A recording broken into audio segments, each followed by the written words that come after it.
Yo, what is happening, folks, and welcome to yet another tutorial with myself, Howie Combrink, and the HitLab Academy for YouTube. In today's video, we are going to be speaking about mixing neo-soul horns and getting them sounding really dope, really trippy, and really affected. So stick around and I'll show you more. Let's get into it.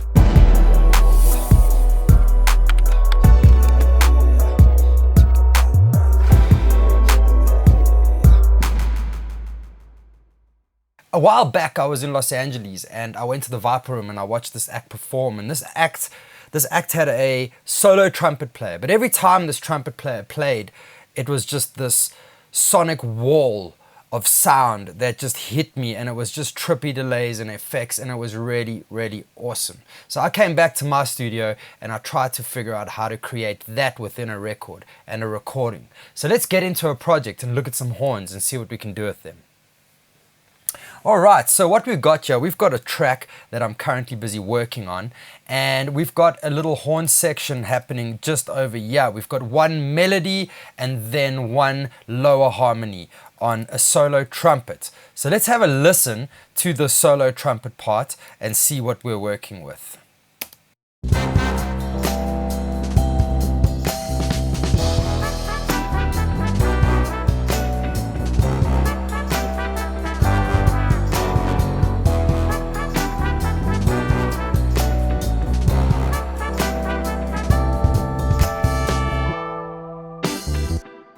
Alright, so the first thing I've noticed when I listen to some trumpet players on neo-soul tracks or hip-hop tracks or any tracks that sort of fit that genre or that sound is that they utilize a lot of delays.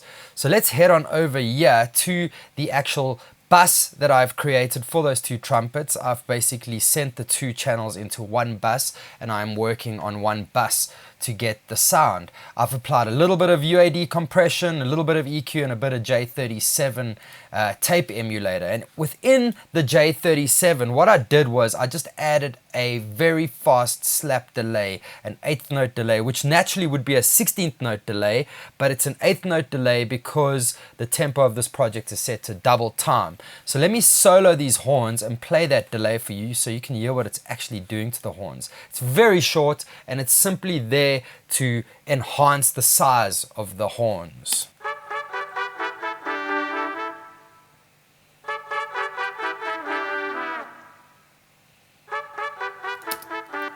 So I'm just running that at about 50% and I've added a little bit of saturation, tape saturation to that. The next thing I've done is I've got a bus over here that I'm sending this group to, and it is just a Universal Audio Capital Chambers reverb. Alright, so the next thing I'm going to do to this is I want to add like a rolling delay to these trumpets, something that can sit under the actual tag and just roll over like a rhythmical thing, something along the lines of like ticka to ticka to ticka to ticka to ticka to ticka to ticka to. So I'm going to select a dotted 8th delay, but the first thing I'm going to do is send this group to a bus which I've selected as bus 14. I'm going to add a little bit of that. I'm going to send it to the bus, and the first thing I'm going to do within the bus that I've called delay whack is I'm going to add a delay. So I'm going to go to Native Instruments Replica. It is one of my favorite delays and I absolutely recommend it for any project. I use it in most songs that I produce. Alright, so the first setting that it opens up on is 8th note dotted delays with wide. So we want to keep the wide setting because we want it to really activate that stereo field. So the first thing I'm going to do is put my mix to 100% because it is a bus effect. So we are going to control the mix level over there at the actual send. So let's play the track and let's dial this delay in and see what we can do with it to get it to roll over in that ticka-ta-ticka-ta-ticka-ta sort of rhythm. So let's play the track and see what's happening.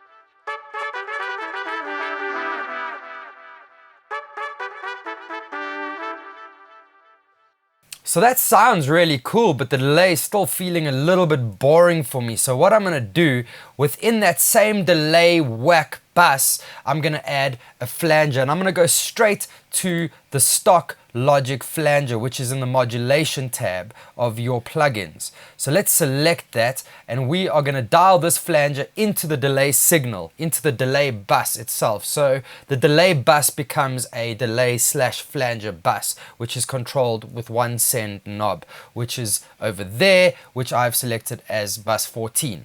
So let me play the track back and let me dial this flanger in, and let's see what's happening.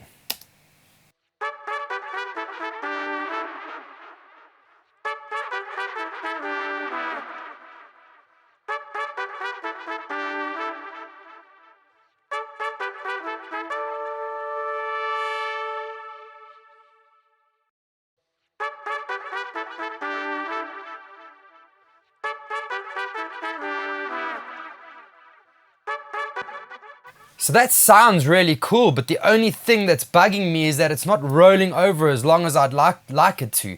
So I'm going to head back on over to Replica, and I'm going to increase the feedback within the delay in order to get it to roll over a little bit more and repeat a few more times. So let's play the track and hear what that sounds like.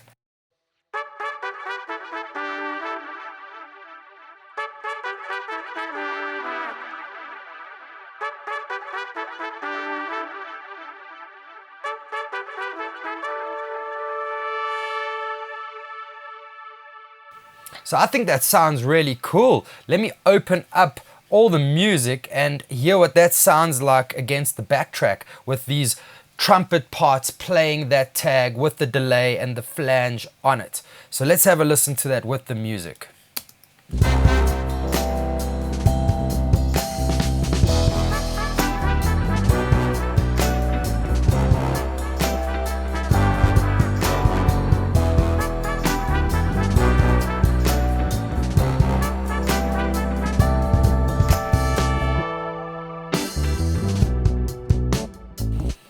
So there's several effects you can use. You can use a chorus or anything really that modulates to add to that delay to really get that trippy effect.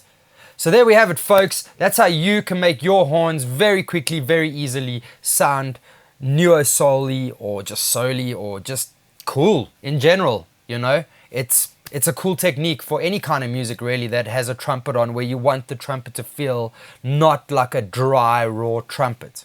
Well, that's it for today, folks. Thank you so much for sticking around and watching this video with me. If you liked this video, please head on over and subscribe to our channel. Ring the little bell button so that you get instant notifications. Give this video a thumbs up. It helps the algorithm. And leave a comment below. And if there are any topics you would like to suggest that I make a tutorial about, please leave it in the comments below.